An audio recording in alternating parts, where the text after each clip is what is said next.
So Kurt, if I've got it right, you were attending a what's it called, a releasing technique workshop? So it's the Sedona method. Oh, Sedona method. You're Okay. actually doing a part of the course at home by CD. It was kind of it's a meditation session where you're releasing and you're going further and further, Okay. letting go more and more, and then, And so, suddenly found myself go ahead. where you did, which I guess when you finally truly let go of this world, you wind up over in what Lester Levinson called beingness, which just is kind of a state where you're essentially everything that is. I mean, it's difficult to describe it because people want to know about the place, but there is no place. It's Yeah. everywhere. Well, it's not a place; it's a state. It's like a Yeah, mental. Am I saying it right? I'm assuming it's when you get to your true essence of being, when Yeah. you've completely left the five sensory world behind and you just are. That's the easiest way to describe it. Well, you just said something there, which I want to pick up on. You said your true sense of being. Now, Yeah. now the way I hear that, and I want you to comment on this if you will, is that that state that you and I have both been in briefly Mhm. is the true sense of being. Meaning this state we're in now is not the true one. No, no, not at all. Okay, see, but this state here, to almost everybody who hasn't had our experience, is absolutely reality. Oh, yeah. So if you would put words around this true state, and why is that true and this isn't? Well, it's really almost hard to put words to it because words we have here don't fit it. Right. You just have I just had a tremendous sense of this is who I really am.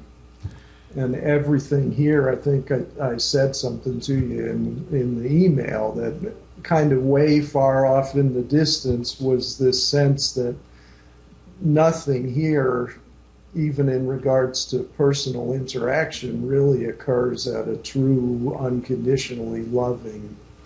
There's always that ego factor involved at some level of almost like a manipulation or you're just not fully yourself, hardly ever. Yeah, and that's a sad thing. Well, Um, yeah, in that other state, and these are my words now, so yeah, change them if they don't fit for you.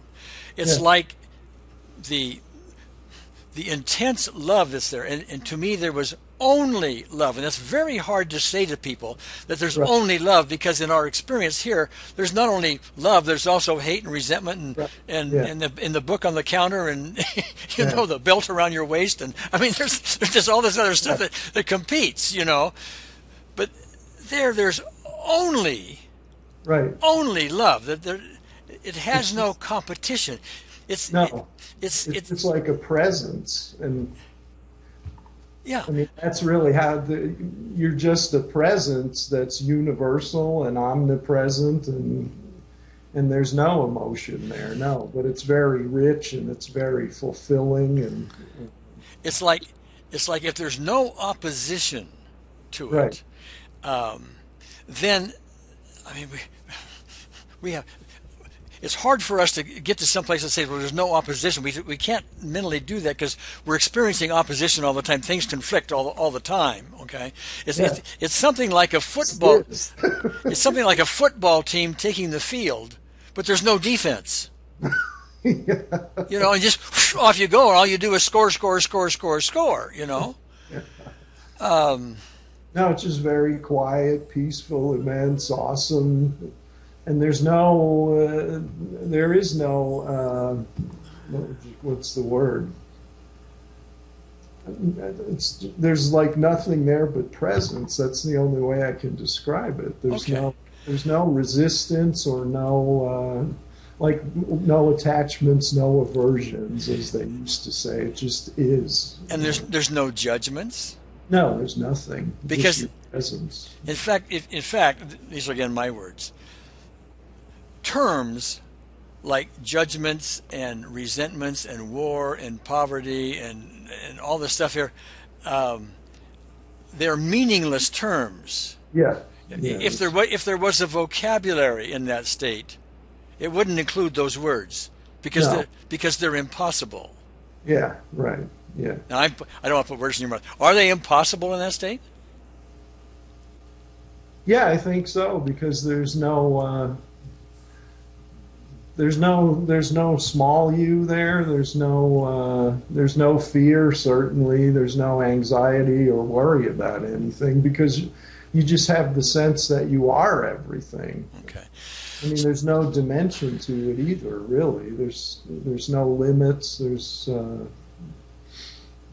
Yes. It's just a infinite presence, I guess, and an all-consuming presence that has no beginning or end. And if somebody was to say, "Well, what place was that place you were in?" It wasn't.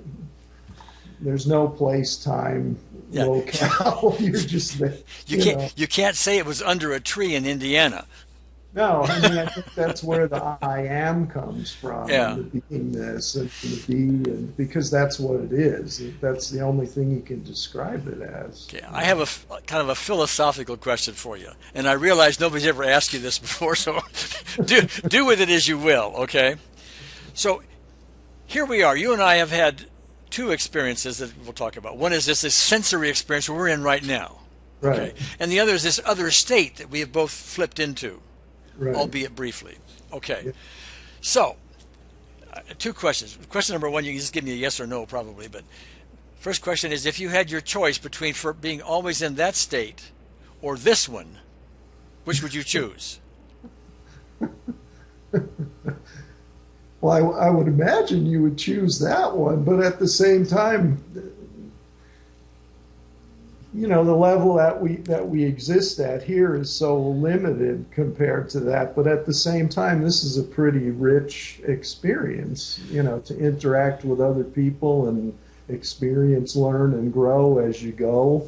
Yes.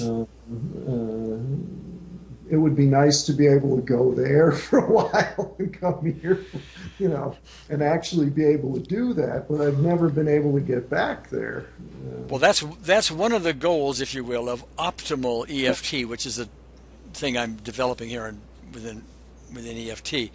And the idea is these states are so different, but if we can get to this other state, ideally, if we can get there again and Right. stay there, maintain it permanently or Right. for long periods of time, And then then- bring it here somehow. yes, and then yes, once we've done that and really embedded that, and we walk around inside this body, but with this state that sees only love, Right. where everything is taken care of for you, Yeah. and you are basically adored from moment to moment, even though there are no moments. Okay. Right. The impact you would have on the world, Oh, on sure. this world in that state, Yeah. would be monumental. It is, comment on this, it is my view that if I were to get back to my state again, maintain it permanently, and I've said this many times other places, I, in that state, could walk into a hospital and just my presence being so pure of love and so Yeah. ultimately healing, just my presence would start healing people. Yeah, I think so. Yeah. Because I think that's what I said when I did the email thing. I think maybe that may be the reason why Christ was able to do what he did, because for the first time in their lives, these people came into the presence of true unconditional love. And at the quantum level in that state, disease can't exist. Everything goes back to perfection. Yeah. Or as it should be, as it was created to be. So, yeah, you're Yeah. probably And right. that's how the Christian story goes, if you will. And I'm not really pounding the table for any particular religion, but that I do want to pick up on that story at least, the idea of that. And I wasn't there, so I can't say it was or wasn't. And I don't want to get into that debate. Right. But the idea of that, of somebody being presumably so in such a pure state of love that their Right. mere presence raises the dead, cures the blind, fixes leprosy, makes wine out of water, and whatever you do, these things which we think are impossible in this state become matter of fact in that state where everything is possible, you know. Yeah. Yeah. So, okay, anything you'd like to add, Ken? No, it's just the question I always have is, well, we both went there. Now we're back. Have we made any progress, or Well, that's a really good question. Where, to be off into that and get a glimpse of that, it just kind of lets you know just how intense and just how deeply the programming here goes. Well, And just how many trees there are in the forest to knock down before you get all of that out of the way. Well, yeah, and so we see the size of the problem, if you will. In EFT, I'm hoping to, with optimal EFT, address that and start to clear the debris, if you will. In fact, the phrase we use within optimal EFT is our aim is to remove the blocks to the awareness of love's presence. Right. Because it's always here. You and I just tuned into it. Yeah. Right now, we've got it blocked to some degree. Yeah. However, that experience to me changed the way I look at everything. Mm-hmm. It has done it ever since then. It's been. It doesn't mean. I'm off doing things nobody else can do. I move mountains or whatever the case may be.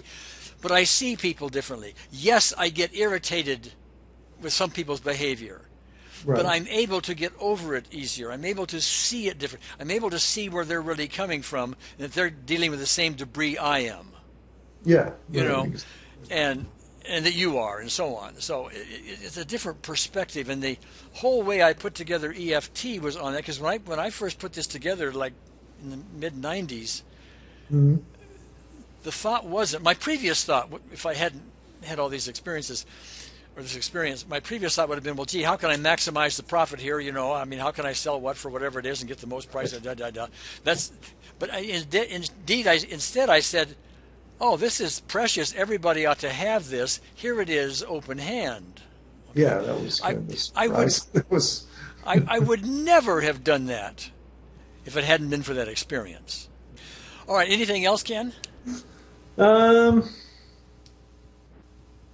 don't know. The one thing I noticed, because I've listened to that same meditation a couple times here in the last week, and I can get very close, almost right up to the edge, but then there is a resistance there to, I think both of us, when it happened, we had just let go of everything and really was ignorant of, I had no idea what was going to would happen.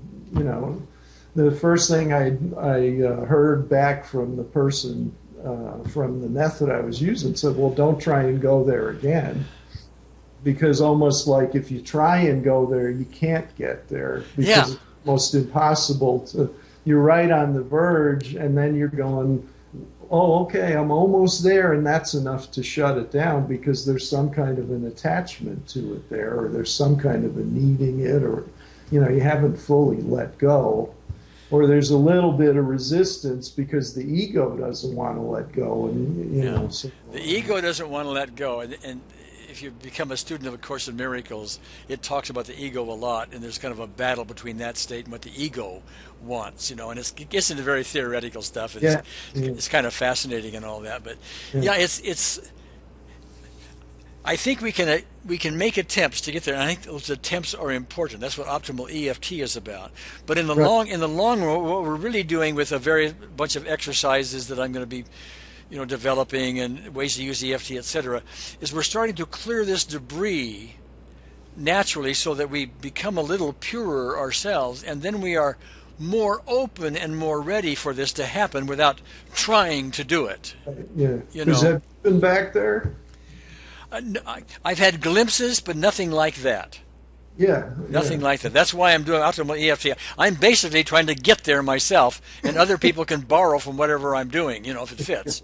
Well, we all need to get there, Yeah. and thanks to this conversation with you and your insights to it, everything else, I think we're paving that path, so to speak. Yeah. Yeah. It would be great.